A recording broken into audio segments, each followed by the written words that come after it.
Just finished watching the super middleweight title fight, the undisputed title fight between Canelo Alvarez and William Scull. Uneventful fight, but the fight pretty much went exactly how I thought. Most of the fights this weekend went how I expected. There was a lot of fights this weekend.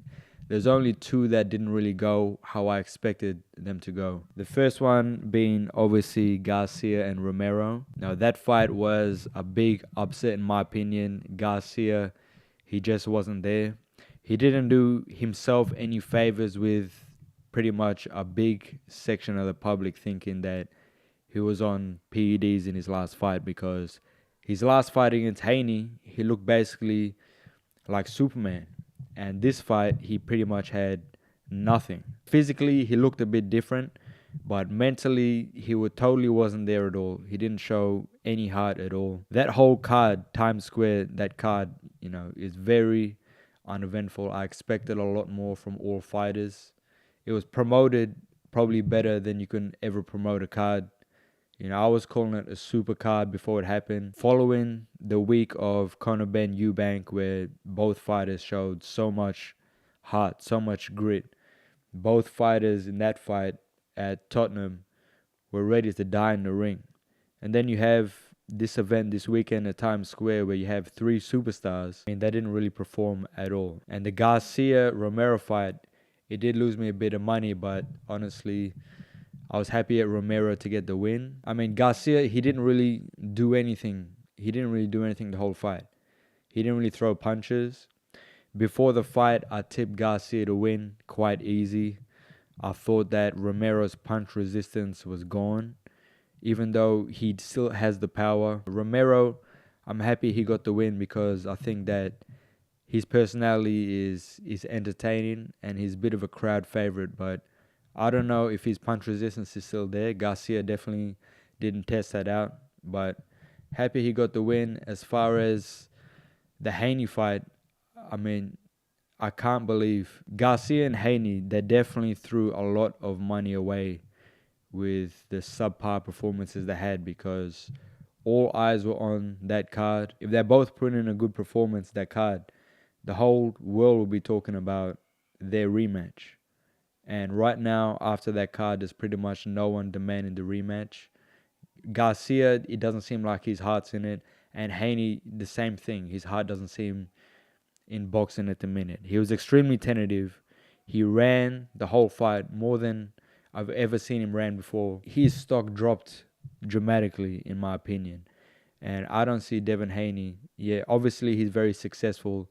He's an elite boxer, elite footwork and everything. And he's really won in the sport of boxing as far as a businessman, but as far as being one of the best fighters in the world, I don't ever see that happening, because he doesn't have the power, but I don't know if he has the heart. Conor Ben, he's basically a welterweight as well, and I feel like he would have beat Garcia and Haney for sure. If Garcia and Haney fought Conor Ben like they fought the other night in Times Square, Conor Ben would win easy. At least Teofimo Lopez, he did good in the fight, but even that fight I was disappointed to watch, because Teofimo Lopez, going into the fight, I tipped him. I knew he'd be a class above, but Barbosa, he talked a lot before the fight, but he really didn't do anything. He really didn't do anything in the ring. He didn't show that he wanted it. Again, there's another fighter not showing what the two Brits showed the week earlier, and that desire to win, that heart.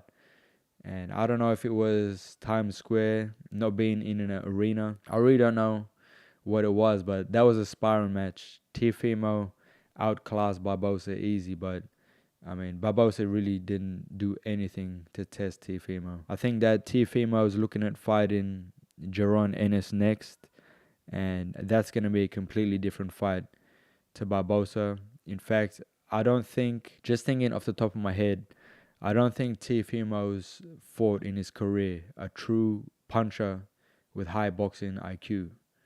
And I think that if he fights Jaron Ennis, first, he gets all the credit in the world for taking that fight. Teofimo, he's one of the best fighters in the world, pound for pound. He's definitely a hot and cold fighter, but at his best, he's pound for pound one of the best fighters in the world.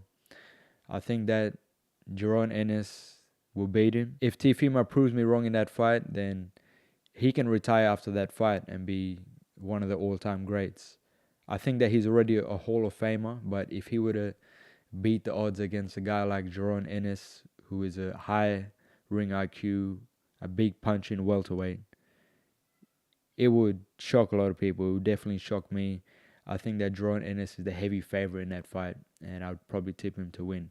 But I got to obviously respect Teofimo for even taking that fight, because unlike Haney and Garcia, Teofimo, he's a true warrior. He's a true warrior heart. I actually thought Haney would have a point to prove, and he would come out firing in that fight. In hindsight, he probably should have took, coming off the Garcia loss, a tune-up fight against a bum, basically. And Garcia, he didn't do himself any favors with the Osterone or whatever that drug is, because he looked like a very average fighter. Romero, he looked scared to get hit against Romero.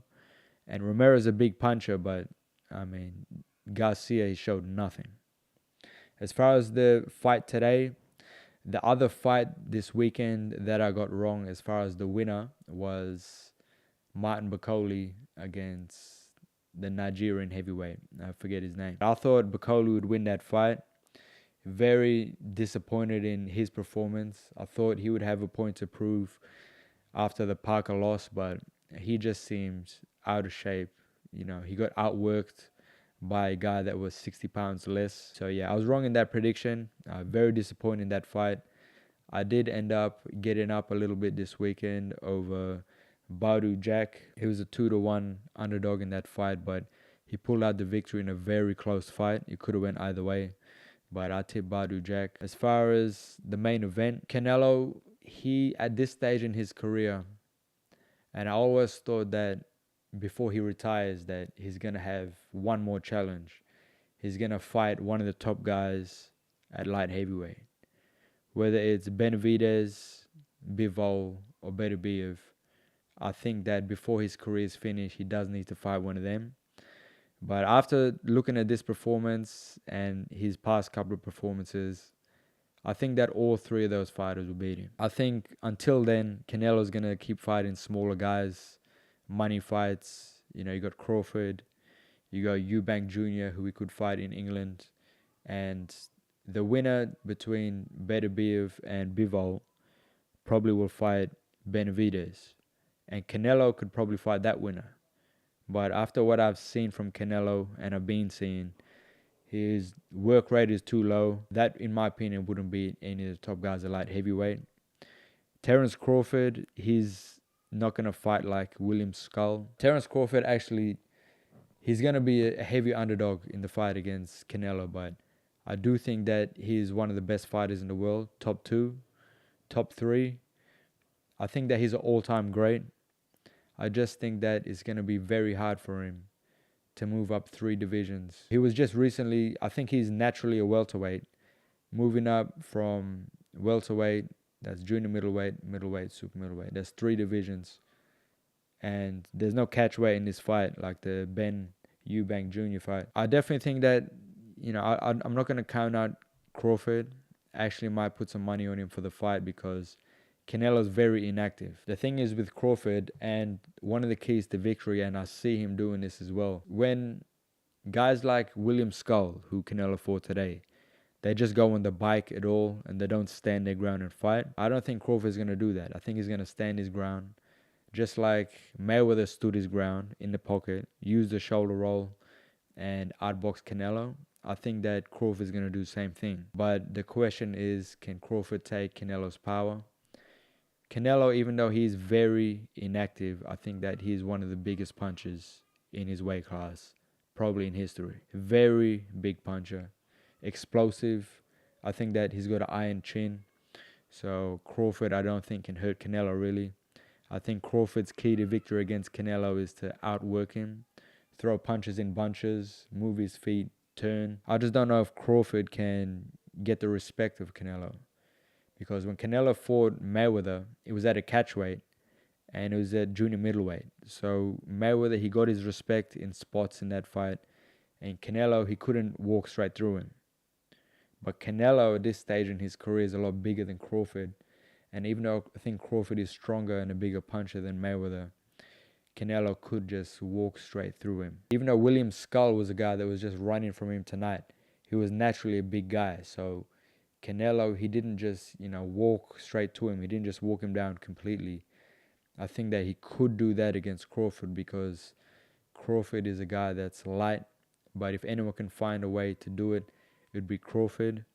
I expect Crawford to hold his ground in the fight, in the pocket. I expect him to use the jab in southpaw a lot. It's gonna be a very good fight. It's gonna be a very good fight. I have to wait a bit closer to the fight to give my prediction on that.